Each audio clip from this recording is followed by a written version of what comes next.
Hi, I'm Jen, and welcome to my podcast. Hi, I'm Jen, the podcast where I talk about anything I want because I'm alone in my house and nobody can stop me.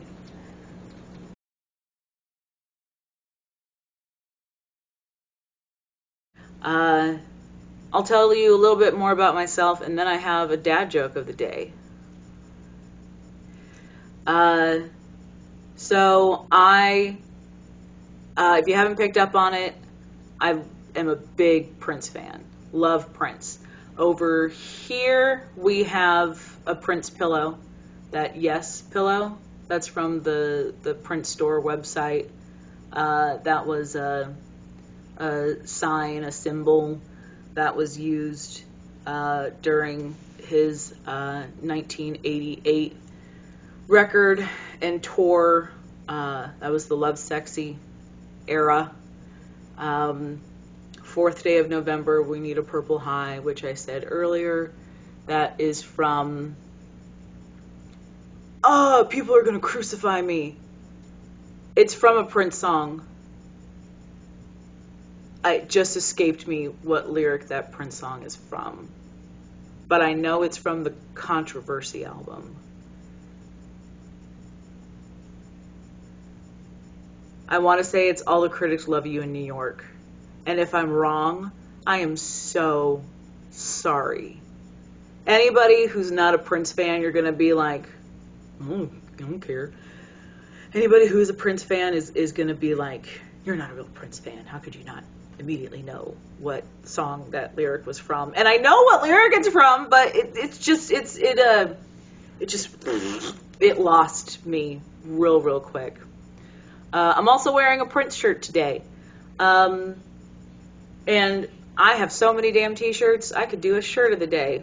I have at least 52. At least 52. At least 52. Not 52 Prince shirts, but lots of t-shirts. It's hard to tell that this is a Prince shirt. I got this at Paisley Park the first time I toured after his passing. And maybe you can see the back. It's lyrics to Paisley Park. So threw that on. It was the first shirt in my closet because at 6 a.m. I was woken up by tornado sirens because we had spin activity in the area. And it really was coming right for me. And it was right on top of me for a minute. But it wasn't, no tornadoes actually touched down. It was just spin activity. So it was like, it was a tornado warning. And I have to always remind myself, if it's a warning, that means that we have the ingredients for tacos. And if it's a watch, that means we've got tacos. Like those ingredients are now tacos. So watch out for tacos. Even growing up in Oklahoma and going through every year in grade school, in April, we would have Tornado Preparedness Week. A whole damn week. That's like talking about how tornadoes form, talking about why they're so destructive, talking about how to properly protect yourself, and like we would do simulations and we would have a quiz and we would talk to local weather folk, probably, I don't remember. A whole damn week every year. So I feel like I know my stuff when it comes to tornadoes. But even still, I'll be watching the weather and I'm like, so am I okay? Like, I'm okay, right?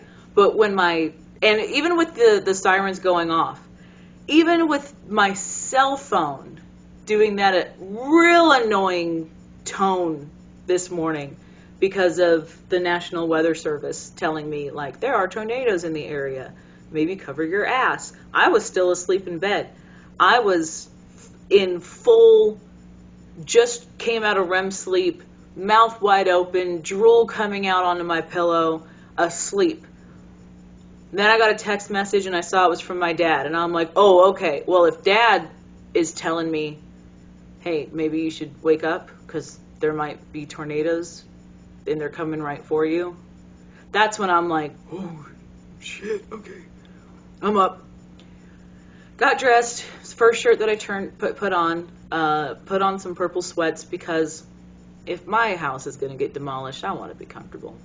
But I put on very practical Timberland boots because, you got to balance it out. Tried luring my cats into the garage because that's like my safe spot. I have a little inner closet storage area in the garage. It's perfect storm shelter. For being in Oklahoma, not a lot of houses have proper storm shelters. What you do in Oklahoma? Be better. And I guess maybe that's just because I live in the metro. Like, I live in Oklahoma City. So they're not worried about building for practicality. They're building for convenience and for population. So maybe that's my bad. But yeah, I am lucky. I do have like a proper place to be in. My last apartment, absolutely not. My last apartment, it's like, get in the bathtub, cross your fingers, hope you don't die. But yeah, went into the garage for about 15 minutes. It did start hailing, and that was they said that was like the second activity of the day, and we have a third coming up this afternoon, so. Yay. Yeah, so, talking about me. I really like Prince. I really like Prince.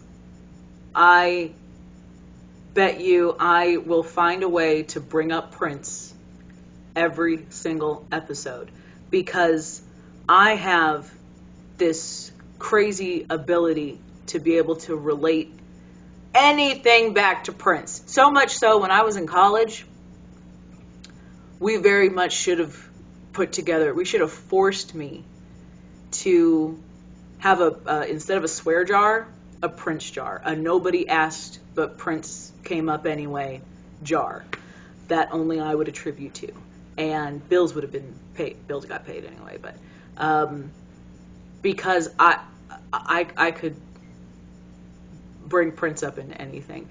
Also, granted, when I went to college and my college roommates, we were all in the arts program. We were either music majors or theater majors, so it was pretty easy to bring Prince up into just about anything we talked about. But I also went to school in Minnesota, so that also makes it easy. But yeah, really like Prince, and you'll definitely be hearing more about that. I'm unemployed. I'm in my 30s. I'm single. I'm gay. Yes, everybody knows. And for the most part, okay with it. I have 2 cats that I love very much. I was born and raised in Oklahoma. I was born in Lawton.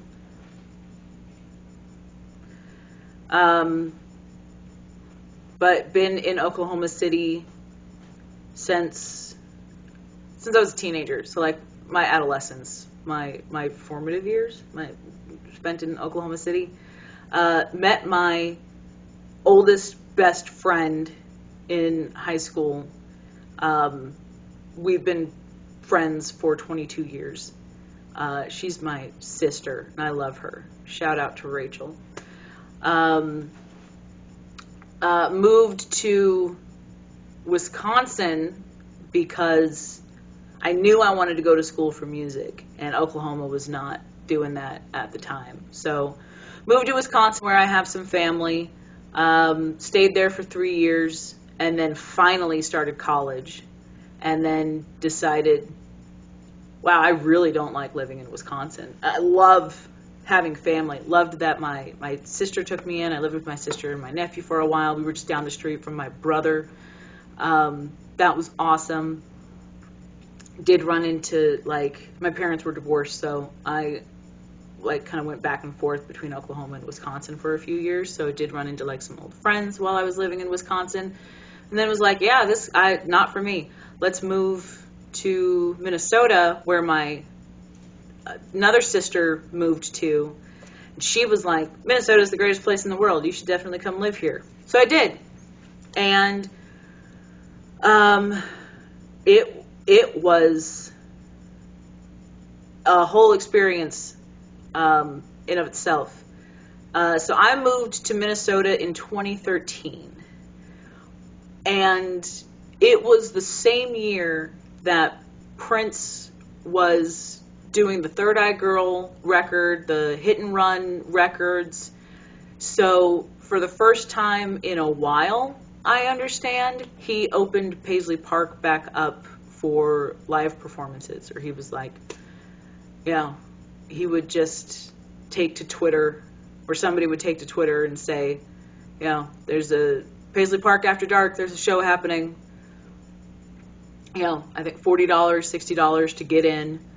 No alcohol, no smoking, and it was considered a donation because, of course, it's going directly to Paisley Park and paying the artists that were playing. And I went to that as often as possible. So between 2013 and 2016, when we all know Prince passed, I think I got to see Prince at Paisley Park about 7 different times. So I was very, very lucky. I moved to Minnesota at the right time and was in a position where I could go to Paisley Park when those events were happening. I didn't get to go to all of them, but did get to go, and even went to the piano and microphone performance on January 21st, 2016, and that was the last time I saw him. Of course, I remember exactly where I was and what I was doing when I learned of his passing, but we'll cover that another day. So went to school in Minnesota, met my second best friend from college, shout out to Alex, and she's in Austin, Texas now. She got out of Minnesota. During the pandemic, I was in Minnesota. I was in Minnesota when George Floyd was murdered, and things really got wild in Minnesota for a while. And you might not be thinking the way that I mean it. It got wild in that I learned real quick just how racist Minnesota is. And racism is everywhere, let's be honest. Everywhere in America. But it was already a culture shock for me being in Minnesota, being in the Midwest specifically, and I'll touch on that as well later.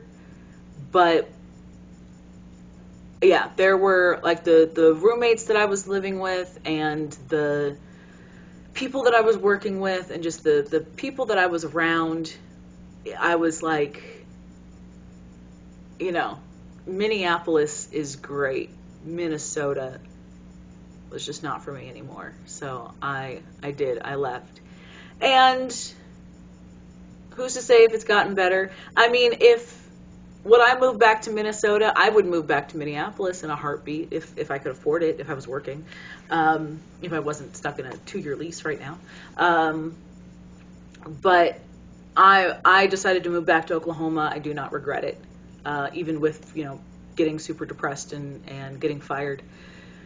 I really missed Oklahoma. I really missed being close to my dad and my mom Lori. Really missed being with my friend Rachel, and I got to be with her during a very difficult time of her life.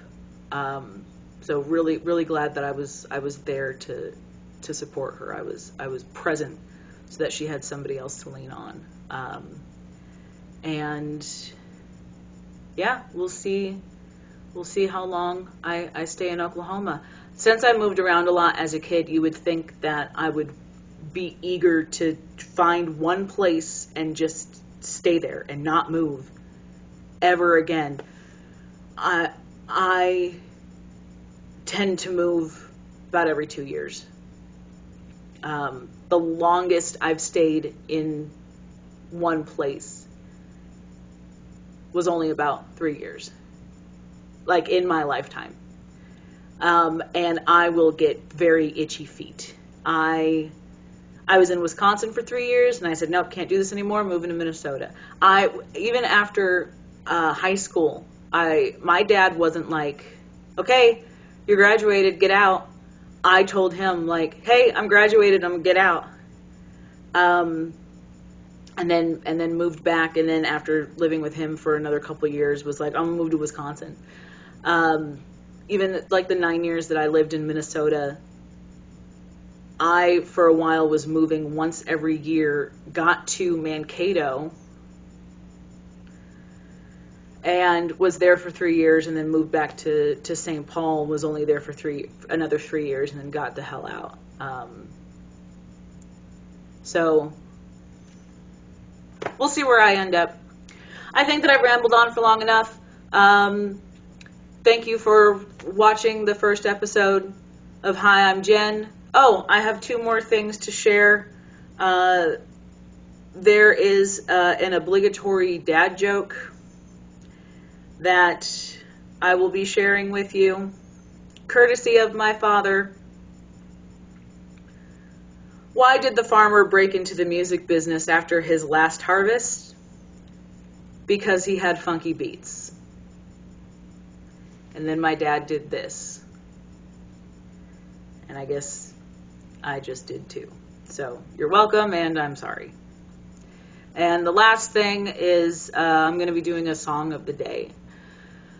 Because music is a very, very important thing to me. And while I was going through, basically the last about week and a half, 2 weeks that I was at my job, hating so much of it. Float by Janelle Monáe from her Age of Pleasure album. That's the song that was really getting me through it. There's a lyric in there where she says, I used to let them get to me. I used to be my own enemy. I done had several epiphanies. The rest of the lyric goes over some breakfast at Tiffany's. I was not having breakfast at Tiffany's. But I used to let them get to me. I wasn't letting them get to me anymore. You know, I was just going on about my business, getting my work done, and if you ain't hanging, you ain't hanging. That album was so great, front to back. Love that record. If you haven't listened to it, if you like Janelle Monáe, if you like funk, if you like pop, if you like R&B, definitely give it a listen. I believe Float was the first single from that record. I believe it's the first track on that record. My best friend Alex and I saw her front row VIP at that show in Austin, Texas. We brought our vinyl records, and she signed the record after the show. It was absolutely phenomenal. I love Janelle Monáe. Always excited to see what she's going to do next. If you're not familiar with her catalog, take a listen. All right, that's it.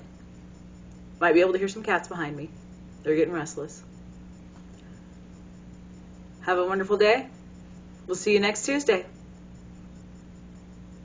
Hi, I'm Jen.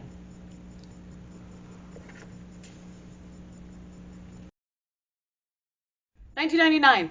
4th day of November. We Need a Purple High. It's from All the Critics Love You in New York from the 1999 record. Not controversy. I'm very sorry, but I fixed it. Please don't hurt me. Okay, bye.